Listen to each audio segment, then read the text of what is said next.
Welcome back to the channel. Today's video I'm going to go through a forwards tier list for the best and not so best forwards to pick for your game 1 week for Fantasy Premier League. I'm excited to do this video.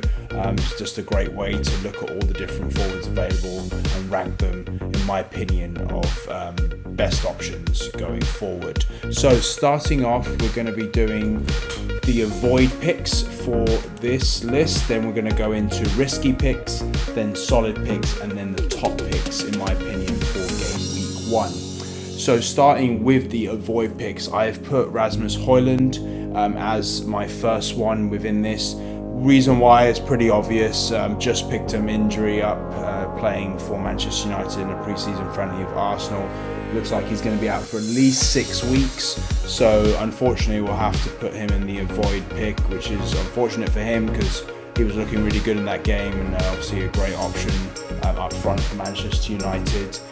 Next up is Julian Alvarez. Again, similar situation in regards to unavailability. I just don't think he's going to get picked by Pep Guardiola, especially with Pep rotations. I don't see him starting unless Haaland does not make it for the first game of the season.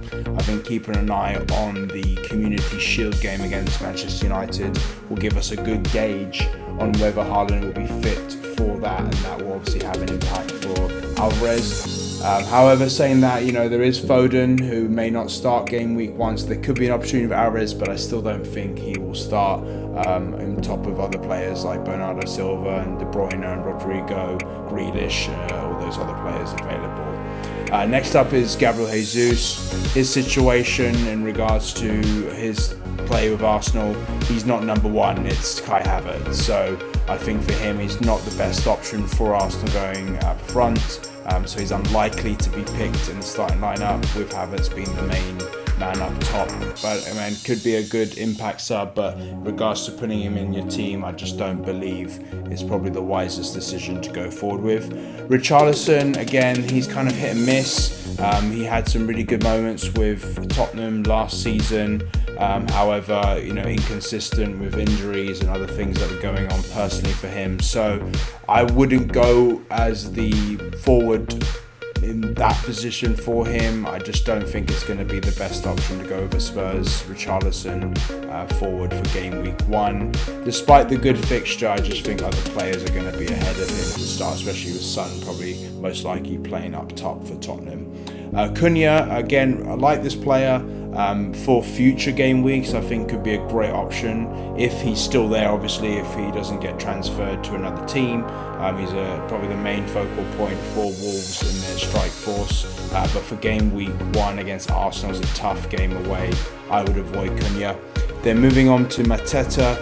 Again, this is just for game week 1. I think going forward, Mateta is a great option for Crystal Palace. He scored many goals for them last season. I think he can do that again. With him being in the Olympics and France pretty much making it all the way, he's playing really well for them. But I think for game week 1, he just won't be in time for him to be able to get back to playing for Crystal Palace. So going forward, Mateta, good option, but for game week 1, I would skip Mateta. Now moving on to risky picks.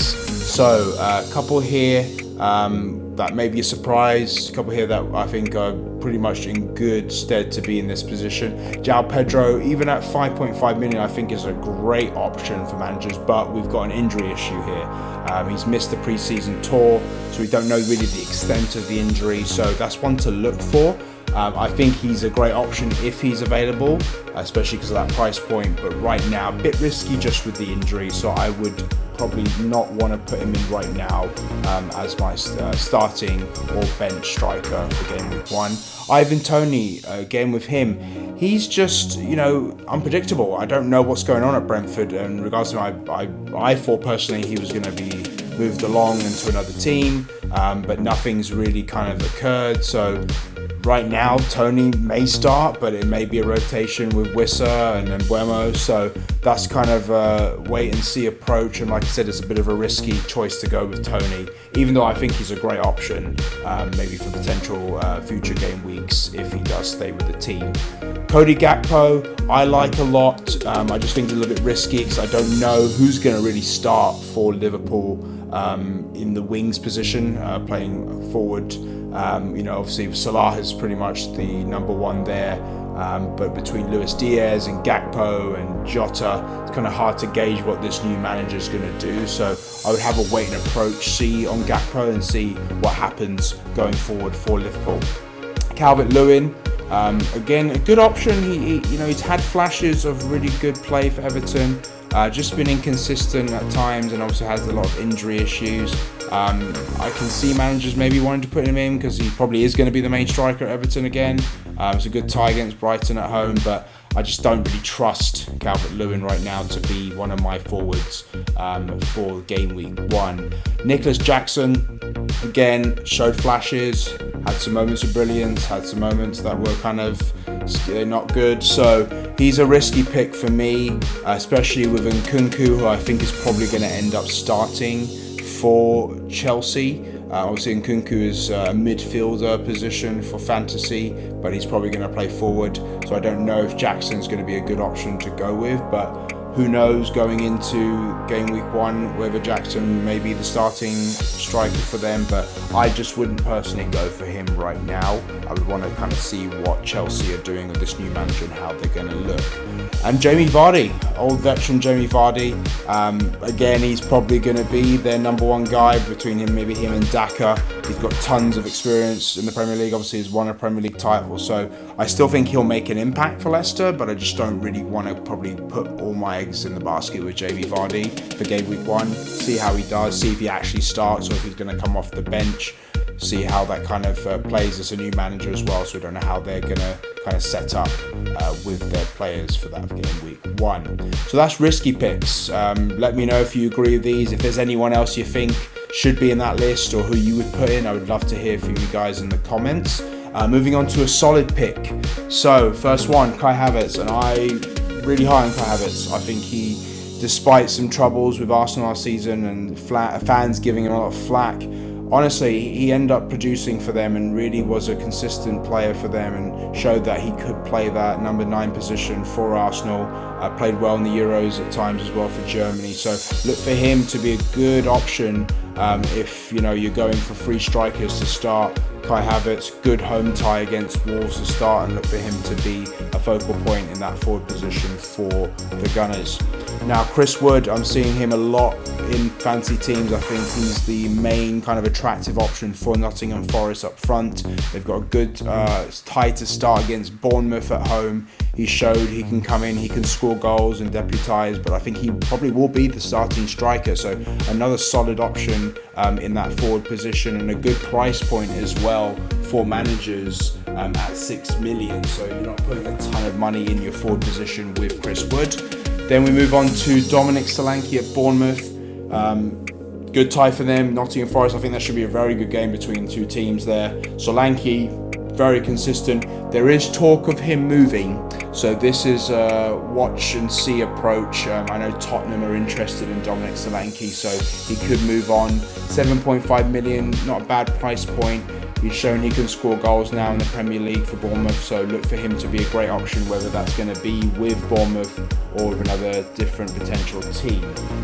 Muniz. Now, I was very impressed with Muniz. He came in, didn't start for Fulham at the beginning. It was between Jimenez and him, but Jimenez got injured and Muniz came in. Kind of inconsistent at the beginning, but then started to get in a really good flow and found himself scoring many goals for Fulham. They've got a tough tie against Manchester United away. However, as I've mentioned in a previous video, teams can go to Old Trafford right now and really give United a game. So look for Muniz to be a good option for managers. Maybe not starting him, but he's going to be on their bench for many teams, and obviously going forward for different game weeks could be a solid option. Now, I've put Edouard here as a solid pick, and some people may be looking at me like, what are you doing here? Why are we putting Edouard there when we've got Mateta? But like I mentioned with Mateta, he's not probably going to start that game week 1. And it all depends on who Crystal Palace sign, if they bring in some other players. I know they brought Sarr in, but he's more of a winger. But if you're going to go with a Crystal Palace striker, you're probably going to go with Edouard, and he's probably going to start at least game week 1, unless they sign a different player between now and then. So I think for yourself to pick Edouard would not be a bad choice, and then obviously assess it and see when Mateta comes back to the team. But for game week 1, I would put Edouard as a solid pick. And then Armstrong at Southampton, I've mentioned before, I think is a really good potential strong pick for managers. It's a tough tie against Newcastle away, but Newcastle have leaked goals, so look for Armstrong to be that focal point for Southampton as they enter the Premier League again, and at 5.5 million, not putting a ton of investment into him, so look for him to be a good option for managers going forward. So that's the solid picks. Again, let me know if there's anyone else I should put in there, but those are probably the ones that I thought were probably the most solid in regards to price points and just matchups, and also just from their previous seasons with their teams. Now, lastly, the top picks. And for me, I think these are the 3 premium strikers to go with in Fantasy Premier League this season for the 2024-2025 season. Obviously, Erling Haaland, the Don of fantasy right now, the darling. Even though that price point is pretty high now, I think a lot of managers are going to want to get him in because he's guaranteed goals, and like I've mentioned before, we have to watch out and see if he's going to make it to game week 1. I think he will. He's got time to recover from the injury. Look for that Community Shield game to kind of assess if that's going to happen. He's away to Chelsea to start, but I mean, you can't go wrong with Erling Haaland. He is going to get you fantasy points, and he's proven that already in the time he's been with Manchester City. Now, my favourite pick right now up front is Isak. I think he's going to be a phenomenal option for managers again. Showed his consistency with Newcastle again last year. Bags of goals, got assists as well. He's just a great option and a great focal point. And at 8.5 million, it's a great price for Isak to be your leading striker. If you don't have Haaland and you're putting money into other positions, go with Isak. I don't think you're going to go wrong with him, and that price point and that home tie against Southampton, he's going to probably be on penalties as well. So Isak, definitely get him in your teams. He's one of my top picks. And then lastly, Ollie Watkins. Obviously, he showed what a phenomenal talent he was last year with Aston Villa. Plenty of goals, plenty of assists as well. Impact player for England in the Euros. West Ham away, so there's going to be goals in that game. So price point as well, very good. Can't go wrong with Ollie Watkins. Aston Villa, they've got tons of great players. He's going to be fed the ball. He's going to get opportunity to score goals. He's going to be on penalties most likely. So he's, along with Isak and Haaland, my top picks for this forwards tier list. So if you enjoyed this video, please go ahead and subscribe, like the video. Please follow me on my socials as well, and let me know in the comments what you agree with, what you disagree with, and if there's any other players that we should include in this list. Thank you for watching, and I will see you for the next video.